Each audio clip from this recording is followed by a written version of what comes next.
जम जस जम्मिदेशे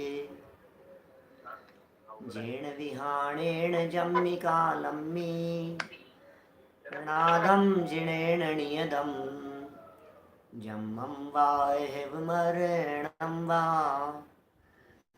तं तस्य तम्मिदेशे तेन विहाणेन तम्मिकालम्मी कोसक्कदिवारेदुम् इंदो वा तेजिणिंदो वा एवं जोड़े चेदो जान दिगवाणी सब पजाए सो सदिटी सुदो जो संकदि सोहुकु दिठी जो संकदि सोहुकु दिठी। क्रमबद्ध पर्याय अनुशीलन को बेस बना करके यहाँ अपनी चर्चा चल रही थी। और कल जो ये चर्चा चली थी उसमें आप लोगों को ये बतलाया था कि अकेले काल के संदर्भ में ही आपको क्यों विकल्प खड़ा होता है, काल की नियमितता के संदर्भ में ही आपको क्यों प्रश्न खड़ा होता है, आपको निरंतर ऐसा क्यों लगता रहता है कि फिर क्या होगा, फिर क्या हो, काल जल्दी हो जाना चाहिए, काम जल्दी हो जाना चाहिए। क्या आपको द्रव्य संबंधी निश्चितता में प्रॉब्लम नहीं दिखाई देती? क्या किसी भी कार्य के होने का क्षेत्र निश्चित नहीं होता? क्या उसके लिए निमित्त निश्चित नहीं होता? जब सभी कुछ निश्चित है, पुरुषार्थ भी निश्चित है, निमित्त भी निश्चित है, परिस्थितियाँ भी निश्चित है, उसकी विधि भी निश्चित है, तो फिर काल को लेकर के ही क्यों प्रश्न खड़े होते हैं? आपके दिलो दिमाग में ऐसा क्यों लगता है काल काल काल, अरे नहीं साहब जल्दी होना चाहिए काल, ऐसा कैसे हो सकता है, इतनी डिले कैसे होगा? और यही कारण है कि जब भी किसी व्यक्ति को किसी भी कार्य के होने का कुछ देरी से होने का समय बताया जाता है तो उसका चित्त आकुलित व्याकुलित हो जाता है। आपको कोई काम करवाना था सरकारी ऑफिस में, गवर्नमेंट ऑफिस में, और आपको जो काम करवाना था और अचानक आपने पूछा कि भैया कितना टाइम लग जाएगा, आपको जवाब मिला 3 साल लगेंगे। आपका दिमाग ख़राब हो जाता है 3 साल सुनते ही, और आप अरे नहीं नहीं 3 साल किसे कहते हैं भाई साहब, अरे बहुत लंबा टाइम होता है 3 साल, नहीं नहीं नहीं मेरे को तो अभी 3 महीने में चाहिए, 2 महीने में चाहिए, आप तो अभी करो, 3 साल, 3 साल अटके रहेंगे। तो ऐसा लगता है बहुत लंबा समय बतला दिया है। लेकिन मैं आपसे पूछता हूँ, क्या ऐसा नहीं होता है? आप लोगों के कितने ही लोगों के काम ऐसे होंगे जो गवर्नमेंट ऑफिसों में कई कई सालों से अटके हुए होंगे, 2-2 3-3 साल लग गए फिर भी अभी तक काम नहीं हुआ। 2 साल हो गए साहब, 3 साल हो गए साहब, 4 साल हो गए साहब, सरकारी ऑफिस में चक्कर लगा रहा हूँ मैं, और आए दिन चक्कर लगाता रहता हूँ, कभी फाइल यहाँ से वहाँ बढ़ती है, फिर वहाँ से वहाँ बढ़ती है, फिर ऐसा हो गया, फिर अभी आज बाबू नहीं आया, आज ये एब्सेंट है, आज ये हो गया, आज सरकारी छुट्टी आ गई, कितने तरह की बातें ऐसी होती है। और निकल जाते हैं ना 2-3 साल। फिर हम गए मिले, उसने कहा यार आज तो ऑफिसर नहीं है, एक काम करो आप नेक्स्ट वीक आओ। फिर अगले वीक हमें कोई काम हो गया, फिर गए, बोले नहीं आप आए नहीं उस दिन, फिर 10 दिन निकल गए, फिर 15 दिन निकल गए, 2-3 साल निकल जाते हैं। यदि पहले ही दिन आपको 3 साल बतला दिया जाए तो आपको आकुलता होने लगती है, और रोजाना 2-2 5-5 दिन खिसकते खिसकते लंबा समय निकल जाता है।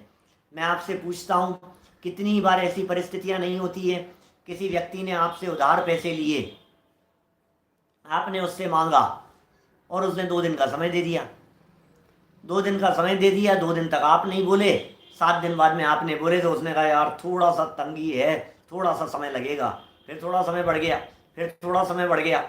ऐसा नहीं होता है कि साल, 1.5 साल, 2 साल, 5 साल निकल जाते हैं? बोलो, हो जाता है अनेक बार ऐसा।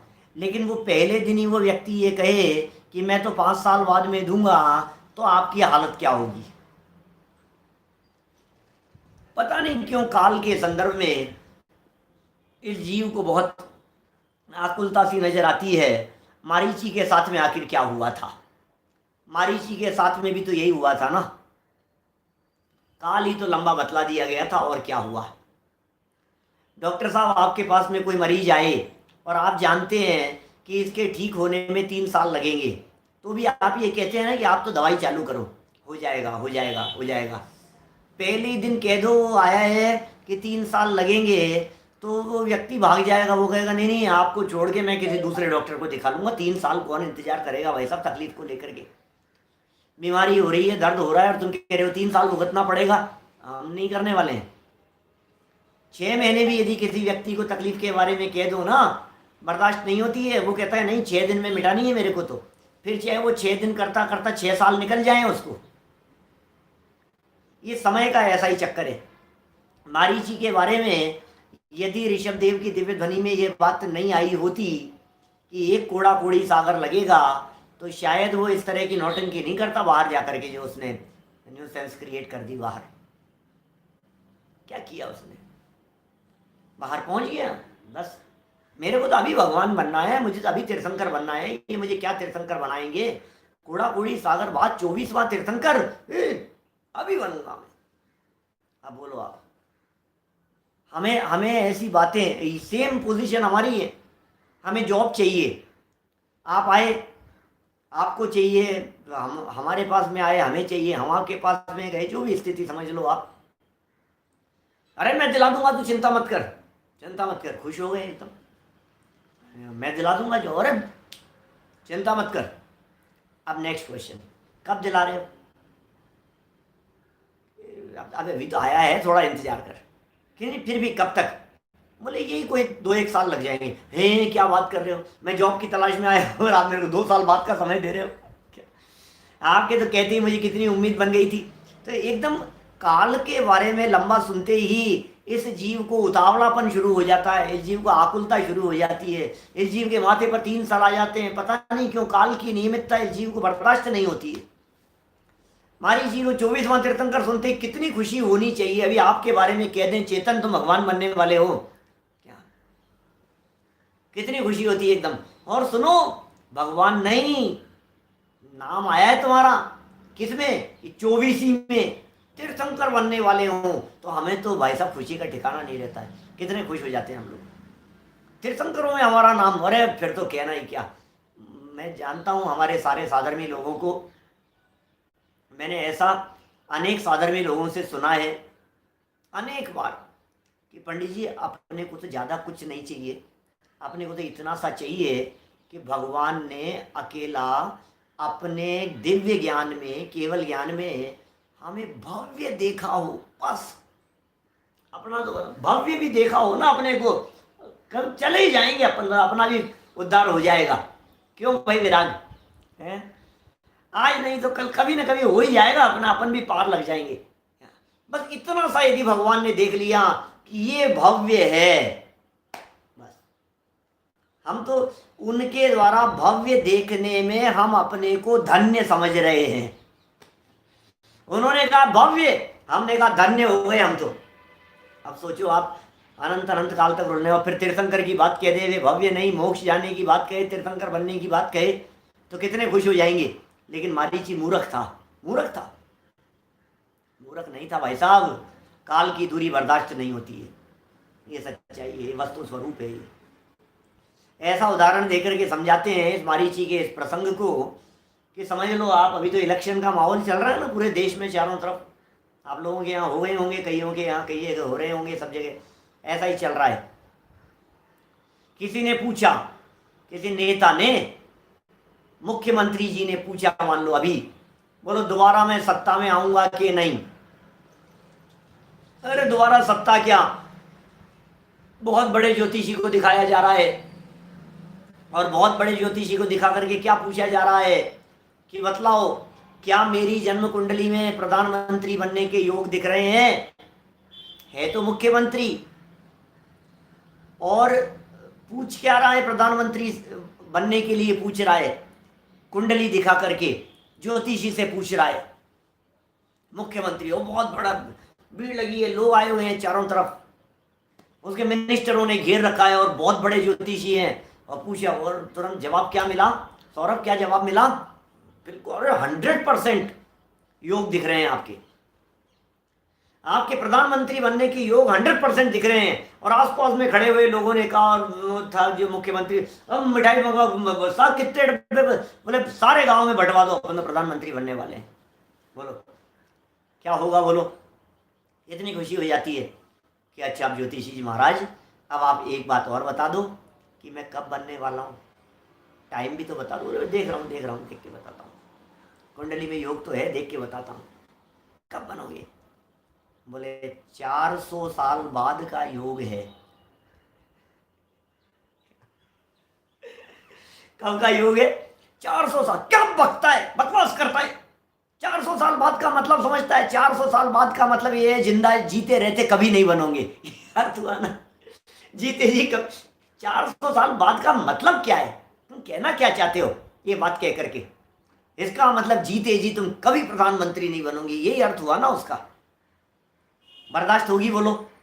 किसी प्रधानमंत्री मुख्यमंत्री को बर्दाश्त होगी मैं प्रधानमंत्री का योग तो है लेकिन 400 साल बाद में? किसी को बर्दाश्त नहीं होती है। सेम पोजीशन मारीची की मनोदशा थी। जब उसे कोड़ा कोड़ी सागर बाद में तीर्थंकर बनने की बात कही गई तो उसके दिमाग में तीर्थंकर हावी नहीं हुआ। उसके दिमाग में ये बात समझ में आ गई कि मैं सब समझ गया, तुम तो बन गए अभी, और मुझे कहना चाहते हो कि जीते जी नहीं बनेगा, मरेगा। और अनंत काल तक, अनंत अनंत काल होता है भाई साहब। कोड़ा कोड़ी सागर का मतलब समझ गए आप? बहुत लंबे समय तक कोड़ा कोड़ी सागर, कोड़ा कोड़ी सागरों की बात चल रही है, एक दो सागर की बात नहीं है। 2000 सागर के लिए त्रस्त पर्याय की प्राप्ति होती है। बहुत लंबा काल तुझे निगोद में बिताना पड़ेगा, निगोद में बीतेगा, नरक में बीतेगा, दर दर की तुझे ठोकरी खानी पड़ेगी। ये कहना चाह रहे हो? मुझे बर्दाश्त नहीं है, मैं तो आज बनूंगा, मुझे तो आज भगवान बनना है। बर्दाश्त नहीं होती। बोलो। बच्चे ने कहा मम्मी डोसे कब बना रहे हो? अब मम्मी सीधा कह दे 2 महीने बाद, तो फिर देखो तूफान मचा देगा घर में। आज खाने हैं मेरे को, तो ये कोई तरीका होता है क्या? और यदि कह दे 2 दिन बाद तो शांति से बैठ जाता है, कोई बात नहीं, चलो ठीक है कोई बात नहीं, 2 दिन बाद बना लेना। माने जिस किसी भी चीज के बारे में लंबा समय बता दिया जाता है वहाँ उतावलापन और आकुलता शुरू हो जाती है। और इस आकुलता की जो बात है, आकुलता से होने वाली जो टेंशन है, इसका इलाज यदि किसी के पास में है तो उस इलाज का नाम, उस दवाई और उस औषधि का नाम है क्रमबद्ध पर्याय। ये औषधि है, ये क्रमबद्ध पर्याय वाली औषधि के बिना काम नहीं चलेगा। चलो देखते हैं क्या कह रहे हैं ये। इसी दौड़ धूप और इसी आकुलता और इसी उतावलेपन के संबंध में ये बात कहना चाह रहे हैं। पेज नंबर निकालिए आप 47। यहीं से चलना है ना अपने को, तो भाई 47 से चलेंगे ना। देखिए 47 पर बीच वाला एक पैराग्राफ है। आज की दुनिया, मिल गया होगा आप सभी को। आज की दुनिया इतनी जल्दी में इतनी उतावली हो रही है कि उसे गहराई में जाने को अवकाश ही नहीं है। इस दौड़ धूप के युग में कोई ठहरना तो दूर, चलता भी नहीं है, सिर्फ दौड़ता है। गुजराती में 60 नंबर पेज है। कोई चलता भी नहीं है आज के समय में, दौड़ रहा है सिर्फ। रुकना तो बहुत दूर की बात है। हमने कहा भैया ठहरना, हमने कहा भैया रुकना, भैया रुको रुको रुको, अरे टाइम नहीं है मेरे पास में, भागे जा रहा है भागे जा रहा है। सुबह उठने से लेकर के शाम तक भाग दौड़ शुरू होती है और दौड़ता दौड़ता दौड़ता रहता है। प्रत्येक व्यक्ति किसी न किसी दौड़ में शामिल है, दौड़ की धुन में है। वह अपनी धुन में इतना व्यस्त है कि उसे क्रमबद्ध पर्याय जैसे गंभीर विषय पर शांति से, गंभीरता से विचार करने को समय ही नहीं है। हमें फुर्सत ही नहीं है, हमारे पास में समय नहीं है इस क्रमबद्ध पर्याय जैसे गंभीर विषय के बारे में सोचने की। फुर्सत किसके पास में? कौन सोचे? दौड़े जा रहा है। उठने से दौड़ चालू होती है, मंदिर जाना, पूजन प्रक्षाल प्रवचन कार्यक्रम सब एक के बाद एक, नाश्ता ब्रेकफास्ट लंच, और भाग रहा है भाग रहा है। बोल दिशाहीन दौड़ है। सही कह रहे हैं भाई जिग्नेश भाई, बोलो दिशाहीन दौड़ है, अंधी दौड़ है। जिस दौड़ में दौड़े जा रहा है, कहाँ तक दौड़ना है पता नहीं, कहाँ तक दौड़ना है कुछ अता पता नहीं है, सिर्फ दौड़े जा रहा है। सोचो जरा क्या कह रहे हैं। ये त्रस्त जगत विषय कषाय में इतना अभ्यस्त हो गया है। अभ्यस्त माने रचा पचा। विषय कषाय की सामग्री को जोड़ने के विकल्प में ही इतना व्यस्त हो रहा है, बिजी है बहुत ज़्यादा। टाइम नहीं है कि मैं कौन हूँ, मेरा क्या स्वरूप है, यह जगत क्या है, इसकी परिणति का कर्ता कौन है, आदि दार्शनिक विषयों पर विचार करने की फुर्सत ही इसे कहाँ है। इन बातों पर विचार करना तो यह निठल्ले लोगों का काम मानने लगा है। यह तो बस दौड़े जा रहा है बिना लक्ष्य के। थोड़ा धर्म ध्यान कर लो भाई साहब, क्या बोलो, सोचना जरा, थोड़ा सा गंभीरता से सोचना, आपको बात ख्याल में आएगी, आपको बात समझ में आने लगेगी। फुर्सत नहीं है, फुर्सत नहीं है, फुर्सत नहीं है, टाइम नहीं है। ये काम किस करे, ये तो फालतू लोगों का काम है, रिटायर्ड लोगों का काम है यार। क्या चार चार समय लेकर के बैठे रहते हो आप? टाइम नहीं है क्या आपके पास में? आपके पास में कोई काम नहीं है क्या दूसरा? टाइम तो बहुत लगता है आपके पास में। क्या फालतू हो आप? इतने इतने फालतू हो, उसे ऐसे लगता है कि आप इतने फालतू हैं, इतने फालतू हैं कि आपका ये जो फालतूपन है ये लोगों को और बर्बाद कर रहा है। निठल्ले लोगों का काम है। रिटायर्ड हो जाएंगे, और कहता भी है कभी कभी तो, पंडित जी एक बार बस रिटायर्ड हो जाएं, बस पंडित जी एक बार बच्चों की शादियां हो जाए, बस एक बार ये पोते पोतियों का ये काम थोड़ा सा निपट जाए, फिर करेंगे अपन। अभी कोई उम्र है क्या करने की? निठल्ले लोगों का काम समझता है, दौड़े जा रहा है पैसे, धन, संपत्ति, वैभव के पीछे। और सुनो गजब की बात, क्या यदि आपको इस जगत का उतावलापन देखना है तो फिर किसी भी नगर के व्यस्त चौराहे पर खड़े हो जाइए और देखिए इस दुनिया का उतावलापन। देखना है आपको उतावलापन?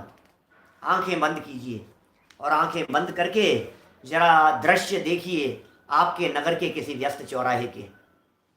बोलो, आपके नागपुर का कोई बिजी चौराहा देखो, आपके विदिशा का, आपके भोपाल का, आपके उदयपुर का, जहाँ आपके मुंबई की तो हालत ही क्या है। वो लोकल ट्रेन वो चलती रहती है और भाग दौड़ करते रहते हैं। जरा एक बार आंखें बंद करके उसे देखिए आप, आपको क्या दिखाई दे रहा है? चौराहे पर मौत की निशानी, लाल बत्ती है, दिख रही है? हाँ साहब, आंख बंद करने पर दिख रही है। एक सिपाही भी खड़ा है आपको रोकने के लिए, फिर भी आप रुक नहीं रहे, अपनी मौत की कीमत पर भी नहीं रुक रहे। यद्यपि आप अच्छी तरह जानते हैं कि लाल बत्ती होने पर सड़क पार करना खतरे से खाली नहीं, कभी भी किसी भारी वाहन के नीचे आ सकते हैं। पुलिस वाला भी आपको सचेत कर रहा है, फिर भी आप दौड़े जा रहे हैं। क्या यह उतावलेपन की हद नहीं है? इतनी भी जल्दी किस काम की? पर ऐसा उतावलापन कहीं भी देखा जा सकता है, किसी भी व्यस्त चौराहे पर देखा जा सकता है। ये बातें हिंदुस्तान की चल रही है। हमारे जो साथी राजेश जी जो अमेरिका से सुन रहे हैं, उनकी बात नहीं है। बहुत सारे साथी लोग, क्योंकि वहां तो भाई साहब 10 मीटर की दूरी पर गाड़ियां रुक जाती है। अपने जैसे कोई बावड़े हिंदुस्तानी कोई सड़क पार कर रहे हो ना समझ, सड़क पार करने के लिए खड़े हो जाएं, इधर खड़े हैं और एकदम चलने लगे तो गाड़ियां रुक जाती है अपने, बिना रेड लाइट के, बिना सिग्नल के, चलती रोड पर सारी गाड़ी बिल्कुल जैसे ट्रैफिक एकदम किसी ने रोक दिया हो, इस तरह से रुक जाती है गाड़ियां। मनुष्यों की तो छोड़िए, 3 इंच भी यदि कभी कोई ऐसे क्रॉस करने लग जाए ना, कोई पशु कोई, तो सारी गाड़ियां अपने आप 20 मीटर दूरी से। और पता है क्या कहते हैं? जल्दीबाजी नहीं।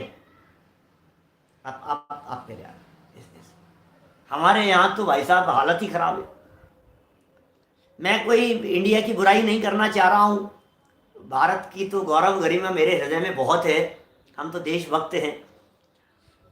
लेकिन फिर भी इतनी बात जरूर कहना चाहूँगा कि हमारी सभ्यता जाती जा रही है और वहाँ लोगों में बहुत सभ्यता दिखाई देती है। लाइन में खड़े होंगे ना, जैसे हम पहुँचे वहाँ किसी लाइन में खड़े होने के लिए, या खड़े हैं लाइन में, तो कहीं इधर उधर भी हों तो दूर से आने वाला व्यक्ति, नया आने वाला व्यक्ति, हम थोड़े साइड में भी हैं, लाइन में नहीं भी हैं, तो हमसे पूछेगा यू आर इन क्यू, आप लाइन में। इतना शिष्टाचार। यहाँ तो हम लाइन में लगे हुए उनको तोड़ करके आगे चले जाते हैं। यहाँ क्या हालत है, क्योंकि लाइन में लगे रहे ना, पूरे 15 मिनट कौन इंतजार करेगा, आधे घंटे कौन इंतजार करेगा। मैंने डिज्नी वर्ल्ड वगैरह में ऐसी ऐसी लाइनें देखी, 3-3 घंटे की लाइन, 2-2 घंटे की वेटिंग, और लाइन में लगे हुए हैं, और 2-2, 4-4 हजार लोग, 5-5 हजार लोग लाइन में लगे हुए हैं। बोलो आप, और लगे रहते हैं लाइन में। हमने भी इस तरह से लाइन में लग लग करके देखे हैं शो, बहुत इंतजार करने पड़ते हैं इतने लंबे लंबे, और फास्ट पास हो तो जल्दी उसकी भी लाइन होती है। लेकिन बोलो जो वाली अजी साहब, सही कह रहे हैं ना, बिल्कुल ऐसी हालत है कि नहीं है। तो इसको फुर्सत ही नहीं है। अब वहां तो कोई बात नहीं, जान की परवाह नहीं है, लेकिन यहां तो रेड लाइट हो रही है भैया, ट्रैफिक है खतरनाक, पुलिस वाला आपको रोकने के लिए खड़ा हुआ है, और आप अपनी मौत की कीमत परवाह नहीं करते हुए भी आप दौड़े जा रहे हैं। क्या हालत है देखो जरा। क्या यह इस देश का दुर्भाग्य नहीं है कि आप अपने उतावलेपन के कारण लाल बत्ती होने पर भी किसी वाहन के नीचे आकर मर न जाएं, मात्र इसलिए लाखों पुलिसमैनों को चौराहों पर खड़ा रहना पड़ता है। बोलिए, लाखों पुलिसमैनों को खड़ा करना पड़ा हुआ है, सब खड़े हैं जगह जगह, किस लिए? मैं मर नहीं जाऊं इसके लिए। ये देश का दुर्भाग्य नहीं है क्या? क्या कहें, अपनी मौत की कीमत पर भी जिसको इतनी भी देरी स्वीकृत नहीं, पसंद नहीं, ऐसे अधीरिया उतावले लोगों की समझ में यह कैसे आ सकता है कि जो कार्य जब होना होगा तभी होगा। ये कैसे समझ, जो लोग सिर्फ और सिर्फ भागे जा रहे हैं इधर से उधर, अब उनको समझाओ भैया जब होना होगा, जब पहुंचना होगा तब पहुंचोगे। और कई बार ऐसा नहीं होता है, और जल्दी के चक्कर में ज्यादा देर हो जाती है। नहीं होता है ऐसा। आप यहां से जल्दी में निकले और लाइट भी क्रॉस कर ली आपने, और निकल रहे थे और आपने देख नहीं पाया, और सामने से पुलिस वाले ने, ए भैया इधर आ जा, साइड में लगा दे। लो, ये क्या हुआ? अब पीछे से ग्रीन लाइट हो गई, सारी गाड़ियां चले गई, तुम बैठे हुए, ला लाइसेंस दिखाते रहा, क्या नाम है, क्या है, क्या काय की जल्दी में जा रहा था, ये देख ये नहीं है, ये नहीं है, अरे सर जल्दी है जल्दी है, अरे तू बैठा रहे, तू सब तेरी जल्दी हो गई सब पूरी। ये क्या हुआ? माने उस उतावलेपन के चक्कर में कभी दुर्घटना भी हो सकती है, ज़्यादा लेट भी हो सकते हैं, लेकिन उसके बावजूद भी ये क्रमबद्ध की बात समझ में नहीं आती है। नहीं होता है कभी कभी इस उतावलेपन की स्थिति को, कभी कभी मैं ऐसा बोलता हूँ, घर से निकलते नहीं है, ट्रेन पकड़नी थी, फ्लाइट पकड़नी थी, स्टेशन पहुंचना था, एयरपोर्ट पहुंचना था, जो भी स्थिति हो, अब घर से तो अरे अभी तो टाइम है, अभी तो टाइम है, अभी तो टाइम है, और फिर क्या हुआ, रास्ते में ट्रैफिक जाम मिल गया। अब क्या करोगे? जुलूस निकल रहा था, नवरात्रा का कुछ आयोजन हो रहा था, रामनवमी का जुलूस निकल रहा था, न मालूम काहे की रैली निकल रही थी चुनावों की, अब जाम हो गया खतरनाक। अब क्या करें? हे भगवान, हे भगवान, कब तक कब तक कब तक, हे भगवान बस जल्दी, क्या करूं, एक काम होता, हे भगवान बस ट्रेन लेट हो जाए आज तो। पहले तो जल्दी जल्दी करता रहता है, फिर आकुलता किस बात की चलती रहती है, हे भगवान बस ट्रेन लेट हो जाए, हे भगवान बस ट्रेन लेट हो जाए, बस ट्रेन लेट हो जाए, भगवान बस आज आज ट्रेन लेट हो जाए, और आकुलता चलती जा रही है। फिर आगे चल करके कभी पंचर हो जाए है, कुछ और हो जाए, ट्रैफिक पुलिस वाला उसको, ऑटो वाले को पकड़ ले हुए, टैक्सी वाले को साइड में कर ले हुए, कितनी झंझटें हो सकती है। नहीं, माला जपरा जाप कर रहे हो, लेट लेट लेट ले, आज तो ट्रेन लेट हो ही जाए। और कल्पना कीजिए आप, पुष्प पहुंचे वहां स्टेशन पे, और सामने आपको गाड़ी खड़ी हुई मिल गई, अब कितने खुश होते हैं, है ना? भगवान ने मेरी सुन ली आज तो, बस आधा घंटा लेट पहुंचा मैं, और फिर भी ट्रेन सामने खड़ी हुई मिल गई, इससे ज्यादा खुशी की बात क्या हो सकती थी? अपनी सीट पर जाकर के बैठ गए आराम से, सामान वामान जमा करके। अब बैठा है भैया, ट्रेन कब तक चलेगी? अब चल नहीं रही है, अब क्या करें बोलो? आधा घंटा हो गया इंतजार करते हुए, अब चल नहीं रही है, अब 1 घंटा हो गया, अब 2 घंटे हो गए, अब चल नहीं रही है, अब और आकुलता हो रही है। पहले चले नहीं जाए इस बात की आकुलता थी, अब चल क्यों नहीं रही है इस बात की आकुलता है। भैया क्या करें, क्रमबद्ध को समझोगे तो निराकुलता आएगी, क्रमबद्ध को समझे बिना निराकुलता आती नहीं। कितने भी प्रयत्न कर लो, ये जीव आकुलित आकुलित और आकुलित ही बना रहता है, पीड़ित बना रहता है, अपनी आकुलता से स्वयं दुखी होता रहता है। देखिए आप, यह काम तो धीरता का है, क्रमबद्ध पर्याय समझना, क्या गंभीरता का है, वीरता का है ये काम। जो धैर्य से गंभीरता पूर्वक मनन करे, चिंतन करे, उस वीर की समझ में ही क्रमबद्ध पर्याय आती है। ये बहादुर लोगों का काम है क्रमबद्ध पर्याय समझ में आना, ये कमजोर लोगों का काम नहीं है, उनके समझ में आती है। इसमें पुरुषार्थ का लोप नहीं होता, वरन सच्चा पुरुषार्थ प्रकट होता है। उतावलेपन के अतिरिक्त पक्ष व्यामोह भी एक कारण है, ये भी एक कारण हो सकता है। पक्ष व्यामोह, किसी तरह का पक्ष दिलो दिमाग में बैठा हुआ था, वो भी कारण है, जो काल की नियमितता की सहज स्वीकृति में बाधक बन जाता है। काल की नियमितता में बाधक सा नजर आता है, ऐसा लगता है कि बाधा उत्पन्न हो गई है।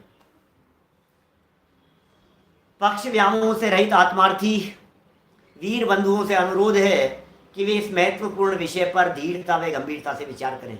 जो कार्य जब होना होगा तभी होगा। व्यामोह मतलब पक्ष व्यामोह कह रहे हैं, माने कोई एक पहलू लेकर के उसके साथ में अटैचमेंट, ये पक्ष व्यामोह है। किसी घटना, किसी परिस्थिति, किसी व्यक्ति, किसी चीज के साथ में इसका हमारे को पक्ष है, नहीं नहीं नहीं इसका तो होना ही चाहिए, नहीं इसका तो होना ही, इसका नाम है पक्ष व्यामोह। ऐसा ही होना चाहिए, जल्दी होना चाहिए, इसी समय पर होना चाहिए, इसका नाम है पक्ष व्यामोह। व्यामोह मतलब लगाव उसके प्रति। क्रमबद्ध पर्याय में यदि कुछ लोगों को नियतवाद का एकांत नजर आता है तो कतिपय मनीषी इसे एकांत भाग्यवादी दृष्टिकोण मानते हैं। उनकी दृष्टि में नियतिवाद, क्रमबद्ध पर्याय और दैववाद में कोई अंतर नहीं है, क्योंकि जो होना है सो होगा, ऐसा विचारना पुरुषार्थहीन बनाता है। उनके अनुसार कार्तिकीय अनुप्रेक्षा की गाथा 321 से 323 तक का कथन सार्वभौमिक सत्य नहीं है। लो, दुनिया है दुनिया, नहीं नहीं नहीं, जम जस से जम्मी देश, ये कोई सबके लिए लागू नहीं होती है। वैसा जिसका जिस द्रव्य क्षेत्र काल भाव में जन्म और मरण होना होगा, ये बातें सबके लिए नहीं है, ये तो किसी किसी के लिए। क्या ऐसा है? आप क्या मानते हैं? आपको क्या लगता है? क्या ये बातें किसी किसी के लिए है?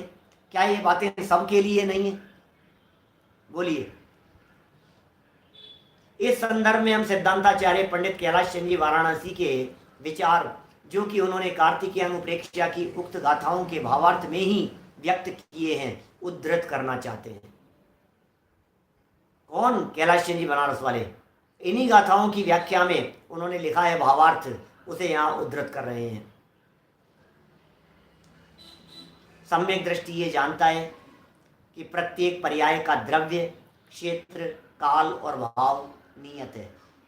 बातें वही है, कुछ नई बातें नहीं है। नई बात कुछ होगी समझाने की तो समझाऊंगा, अदरवाइज पढ़ रहा हूँ। जिस समय, जिस क्षेत्र में, जिस वस्तु की जो पर्याय होने वाली है वही होती है, उसे कोई नहीं टाल सकता, उसे कोई नहीं टाल सकता। सर्वज्ञ देव सब द्रव्य, क्षेत्र, काल और भाव की व्यवस्थाओं को जानते हैं, किंतु उनके जान लेने से प्रत्येक पर्याय का द्रव्य, क्षेत्र, काल और भाव नियत नहीं हुआ, बल्कि नियत होने से ही उन्होंने उस रूप में जाना है। पॉइंट समझ में आया क्या? इस तरह के पॉइंट हमने पहले भी क्लियर किए हैं आपको क्रमबद्ध के संदर्भ में। क्या बात है? बात ऐसी है कि सर्वज्ञ भगवान के द्वारा जाना गया है। यहाँ जान लिया है, तो जान लिया इसलिए निश्चित नहीं है, अपितु निश्चित था इसलिए उस रूप में जाना गया है। नियत होने से ही उन्होंने उस रूप में जाना है। जैसे सर्वज्ञ देव ने हमें बतलाया कि प्रत्येक द्रव्य में प्रति समय पूर्व पर्याय नष्ट होती है और उत्तर पर्याय उत्पन्न होती है। देखो वस्तु स्वरूप बतला रहे हैं, कितने सुंदर बात कह रहे हैं। प्रति समय पूर्व पर्याय नष्ट होती है, नई पर्याय उत्पन्न होती है। बालकपना मिट गया, युवापन आ गया, युवापन चला गया, वृद्धपन आ गया, वृद्धपन भी चला गया, जीवन पूरा हो गया, अगला जन्म आ गया, फिर शिशु से चालू हो जाती है। ये सब चीजें चलती रहती है ना बराबर। हर कार्य का एक क्रम है, व्यवस्थित क्रम है, नंबरिंग है, उस नंबरिंग से काम होता है। सर्वज्ञ देव ने हमें बतलाया कि प्रत्येक द्रव्य में प्रति समय पूर्व पर्याय नष्ट होती है और उत्तर पर्याय उत्पन्न होती है। अतः पूर्व पर्याय उत्तर पर्याय का उपादान कारण है और उत्तर पर्याय पूर्व पर्याय का कार्य है। निमित्त उपादान पढ़े होंगे आप लोगों ने, वही बात यहाँ समझा रहे हैं। पूर्व पर्याय, पिछली पर्याय, पिछली अवस्था वो कारण है, उपादान कारण है, और जो उत्तर पर्याय है, जो उत्तर पर्याय है वो कार्य है। पूर्व पर्याय आगे आने वाली पर्याय जो होगी ना उसके लिए कारण है। ये पहले वाली पर्याय युवा अवस्था वृद्धावस्था का कारण है। ये यौवन भी बुढ़ापे का पैगाम लिए बैठा है कि नहीं ऐसा? इस यौवन को पाकर क्यों इठलाते हो इतना? ये यौवन भी बुढ़ापे का पैगाम लिए बैठा है, इसमें भी बुढ़ापा छिपा हुआ है। आगे आएगा, युवावस्था मिटेगी, वृद्धावस्था आएगी, बालक अवस्था आएगी, युवावस्था आ जाएगी, ऐसा चलता रहता है। देखिए, इसलिए पूर्व पर्याय से जो चाहे उत्तर पर्याय उत्पन्न नहीं हो सकती, किंतु नियत उत्तर पर्याय ही उत्पन्न होती है। ऐसा सर्वज्ञ भगवान ने समझाया है। यदि ऐसा न माना जाए तो मिट्टी के पिंड में स्थास कोस पर्याय के बिना भी घट पर्याय बन जाएगी। स्थास कोस कुशील ऐसी पर्याय होती है ना, उसमें घड़े की विभिन्न प्रकार की अवस्थाएं हैं। ये अलग अलग प्रकार की मिट्टी की अवस्थाएं हैं और लास्ट फाइनल स्टेज का नाम है घड़ा। पहली स्टेप क्या होगी उसकी? वो मिट्टी का पिंड है वो, ये फर्स्ट स्टेज है। और फिर पिंड के बाद में धीरे धीरे फिर वो बड़ा, ये अलग अलग स्टेज है। अभी यदि इन स्टेज के बिना ही सीधा पिंड अवस्था से घड़ा मान लिया जाए, यदि आप तैयार हैं तब तो ठीक है, हमें कोई ऐतराज नहीं है। लेकिन ऐसा होता नहीं है प्रैक्टिकली तो एक एक अवस्था, एक एक स्टेप बाय स्टेप चलेगी और स्टेप बाय स्टेप पूरी होगी। देखिए क्या कह रहे हैं आगे।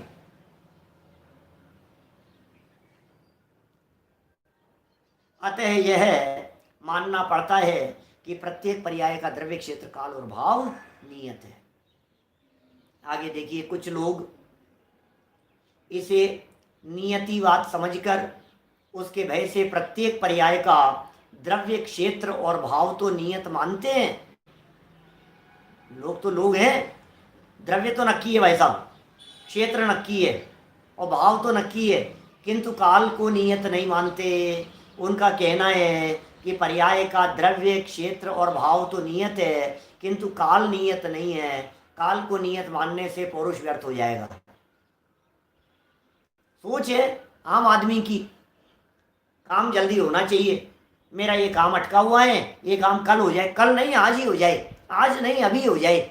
इसे ऐसा लगता है कि जितना कम समय उतना पुरुषार्थ, जितना ज़्यादा समय उतना पुरुषार्थ ही।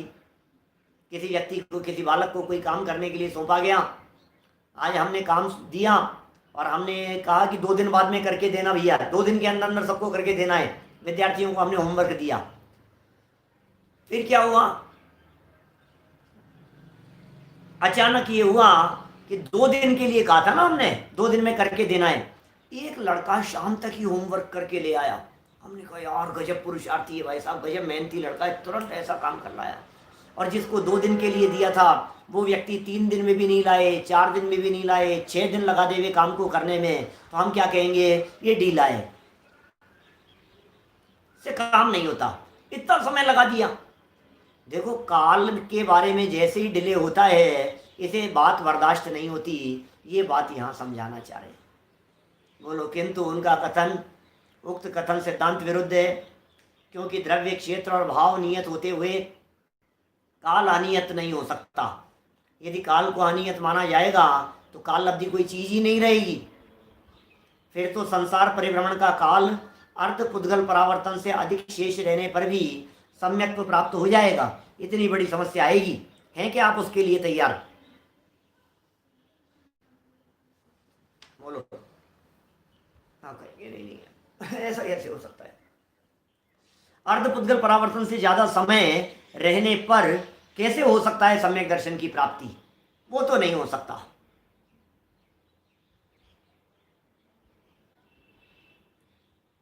कहाँ आ गए अपन?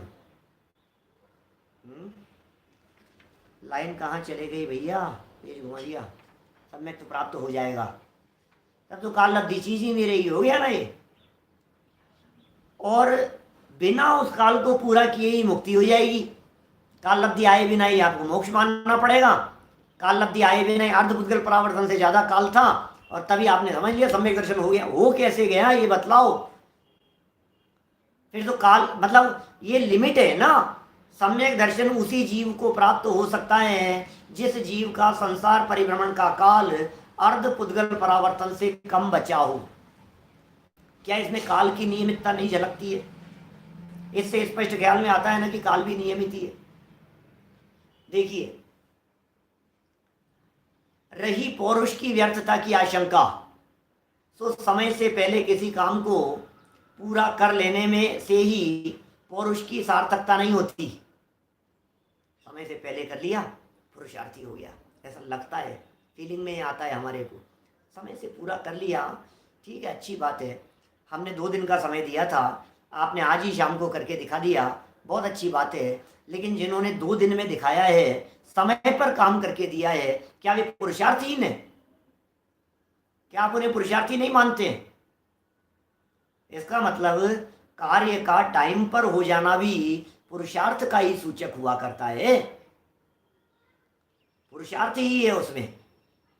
देखिए, किंतु समय पर काम का हो जाना ही पौरुष की सार्थकता का सूचक है। उदाहरण के लिए, किसान योग्य समय पर गेहूं बोता है और खूब श्रम पूर्वक खेती करता है, तभी समय पर पककर गेहूं तैयार होता है।